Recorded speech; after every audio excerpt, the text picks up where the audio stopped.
Hello everyone, स्वागत है आप सभी का मेरे यूट्यूब चैनल पे। काफ़ी टाइम हो गया मुझे एजुकेशनल वीडियो बनाए हुए। I don't actually want to motivate people for engineering services because vacancy काफ़ी गिर गई थी रेलवे के जाने के बाद and it's quite tough and challenging to clear engineering services that time.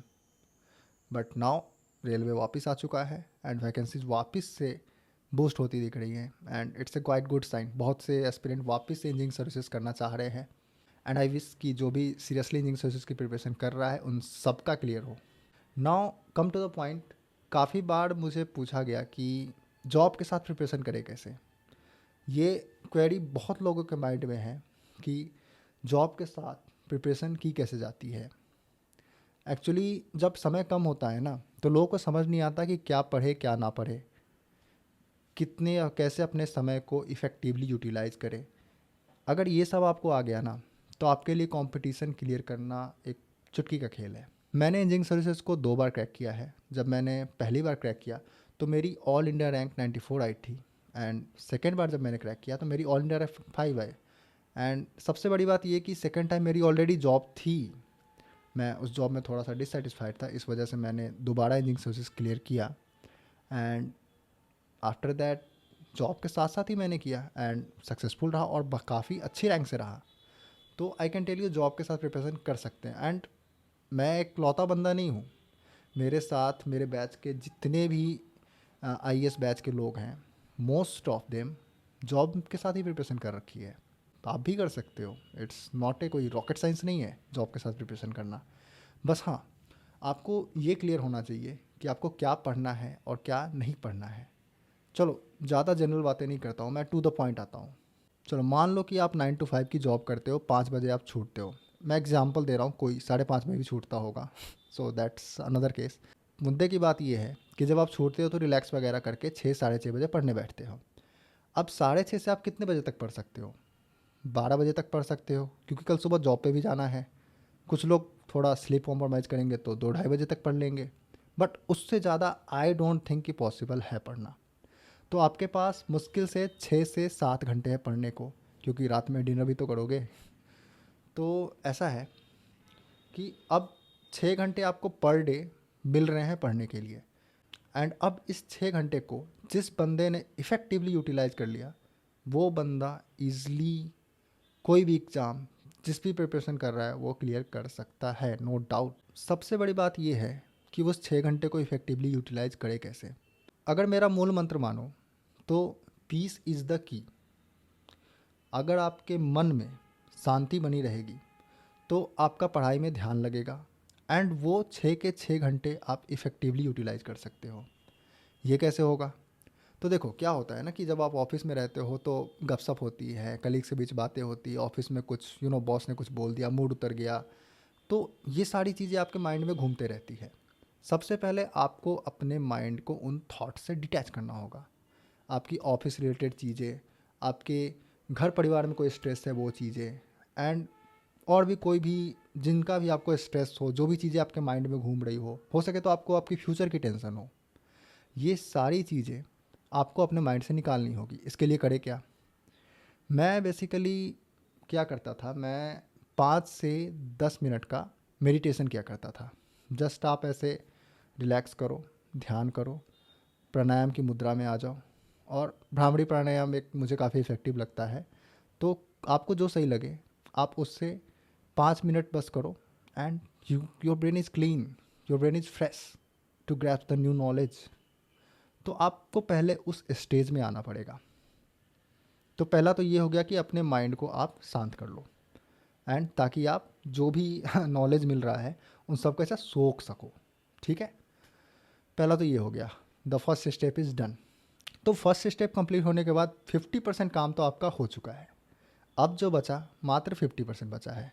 अगर आप अपने माइंड को कंट्रोल करना सीख गए, आप 6 घंटे पढ़ रहे हो और 6 घंटे तक बिना डिस्ट्रैक्ट हुए कंटिन्यू अगर आप पढ़ ले रहे हो तो यार आप लिटरली एग्ज़ाम क्लियर करने वाले हो। मेनली कंपटीशन क्रैक करना क्या होता है मेरे ख्याल से, अगर मैं बोलूँ तो कंपटीशन क्रैक करना आपको आपके समय को इफ़ेक्टिवली यूज करना सिखाता है। आप अपने समय को देखो, सबके पास सेम टाइम है, एग्ज़ाम सेम ही डेट है सबका एंड नोटिफिकेशन से लेके पेपर के दिन तक सबके पास सेम टाइम है। उस टाइम को जो जो बंदे इफ़ेक्टिवली यूटिलाइज करेंगे उनका पेपर क्लियर होना तय है। अब ऐसा नहीं है कि बस यही पैरामीटर है, इसके अलावा भी काफ़ी पैरामीटर होते हैं। द सेकेंड बेस्ट थिंग कि आप एक प्लान रेडी रखो। प्लान इन द सेंस कि आप जो भी पढ़ाई कर रहे हो उनको डेली टारगेट्स के रूप में ब्रेक कर दो कि आज क्या करना है, कल क्या करना है, परसों क्या करना है, and stick to your daily target. आपका पूरे दिन का काम तभी कंप्लीट होगा जब आप उस डेली टारगेट को कंप्लीट करते हो, चाहे जैसे भी करो। आपको 6 घंटे मिले हैं जॉब के बाद, आप लग जाओ पढ़ने एंड आपको आपके डेली टारगेट कंप्लीट करने पड़ेंगे। एग्ज़ाम जो होता है ना, कोई भी कंपटीशन एग्ज़ाम को क्रैक करने के लिए 3 चीज़ें मैटर करती है। सबसे पहला आपकी जो प्रिपरेशन है, सिलेबस कंप्लीशन है वो। दूसरा होता है टेस्ट सीरीज, एंड तीसरा the most important is the revision. Revision is the की। तो सबसे पहले ना आपके एग्ज़ाम में जितने समय बचे हैं उस समय को 2 पार्ट में बांट दो। आप ना एग्ज़ाम से कुछ मंथ पहले रिवीजन और टेस्ट पे एक्सक्लूसिवली डेडिकेट करो। मैं तो बोलूँगा लास्ट के 3 महीने आप रिवीजन और टेस्ट के लिए ही रखो। बाकी जितने टाइम बच गए उतने टाइम में आप अपना सिलेबस कंप्लीट करो। अगर 3 नहीं हो पा रहा है तो एटलीस्ट लास्ट के 2 मंथ तो आप रिजर्व रखो ही रिवीजन और टेस्ट के लिए। बाकी में प्रिपरेशन करो। प्रिपरेशन कैसे करना है, तो डेली टारगेट सेट करने हैं एंड उसको डे बाय डे आपको कंप्लीट करते जाना है। जैसे जैसे आपका सिलेबस कंप्लीट होगा वैसे वैसे आप उन पार्टिकुलर सब्जेक्ट की टेस्ट सीरीज़ दे सकते हो, एंड टेस्ट सीरीज़ में जैसे जैसे अच्छा स्कोर आएगा आपका कॉन्फिडेंस भी बूस्ट होगा। And the most important thing in any preparation is revision and test series. अब जो भी आपने प्रिपरेशन की है उसको उसमें कॉन्फिडेंस आने के लिए आपको अच्छे से रिवीजन करनी पड़ेगी एंड टेस्ट सीरीज़ भी देना पड़ेगा ताकि आपको रियल टाइम एग्ज़ाम की प्रैक्टिस हो सके। तो टेस्ट सीरीज़ के लिए आप क्या कर सकते हो कि बेसिकली कोई भी कोचिंग सेंटर जो भी रियॉन्ड अच्छे फेमस हैं उनकी आप टेस्ट सीरीज़ ज्वाइन कर लो। ज्वाइन करने के बाद शुरुआती में अगर समय है तो आप subject wise test series attempt कर सकते हो, नहीं तो सीधा फुल लेंथ पे कूदो। फुल लेंथ में क्या करना है कि जैसे एग्ज़ाम का माहौल होता है सेम माहौल आप अपने घर पे सेट करोगे। प्रॉपर एक कमरे में बंद हो जाओगे, वो कमरे में कोई आना जाना नहीं चाहिए। एक पेन एंड पेपर लेके, जैसे एग्ज़ाम में माहौल होता है एक पेन पेपर और सामने आपका लैपटॉप खुला होना चाहिए। पेपर स्टार्ट करो, पेपर अटैम्प्ट करो। अब पेपर अटैम्प्ट कैसे करना है ये मैं आपको एक सेपरेट वीडियो में बताऊंगा। फ़िलहाल ऐसे ही आप टेस्ट सीरीज अटैम्प्ट करते रहो एंड जो भी आपके फाइनल लास्ट में जो आंसर की आती है उसके थ्रू आपके जो मिस्टेक्स हैं उसको आप एक सेपरेट टाइम में एनालाइज किया करो। तो टेस्ट सीरीज देना, फिर मिस्टेक एनालाइज करना, टेस्ट सीरीज देना, मिस्टेक एनालाइज करना, एंड जो भी एक्स्ट्रा फार्मूला आपको दिख रहा है जो हो सके तो आपने पढ़ नहीं रखा होगा लेकिन ये काफ़ी रिपीट हो रहा है उसको नोट कर लो, मे भी हो सके तो एग्ज़ाम में आएगा तो वहाँ काम आ जाता है। And the third important thing and the most important thing is revision. पहला क्वेश्चन है कि रिवीजन कितनी बार करनी चाहिए। आई थिंक जितना हो सके उतना करो। मिनिमम 3 बार तो करो ही। एक बार आपने प्रिपरेशन करी, सेकेंड बार रिवीजन करो, फुल लेंथ दो, थर्ड बार फिर रिवीजन करो, फिर फुल लेंथ दो। जितनी बार आप ये चीज़ें रिपीट करोगे उतने बढ़िया से आपके दिमाग में वो कॉन्सेप्ट्स, वो फंडे घुस जाएंगे हमेशा हमेशा के लिए। And that is the key to crack any exam. अगर मैं पूरे चीज़ों को समराइज़ करूँ, वीडियो काफ़ी लंबी हो रही है इसलिए, तो 3 मूल मंत्र हैं जॉब के साथ प्रिपरेशन करने की। सबसे पहला, अपने समय को इफ़ेक्टिवली यूटिलाइज़ करो। जो भी ऑफिस के बाद समय मिल रहा है उसमें मेडिटेशन करो, सर को, माइंड को डिटैच करो सारे थॉट से, एंड वो 6 का 6 घंटे आप यूटिलाइज़ करो। बाकी के बचे ऑफिस टाइम में आप कोशिश करो तो थोड़े थ्योरी वगैरह पढ़ लो, तो वहाँ से आप थोड़े से समय सेव कर सकते हो।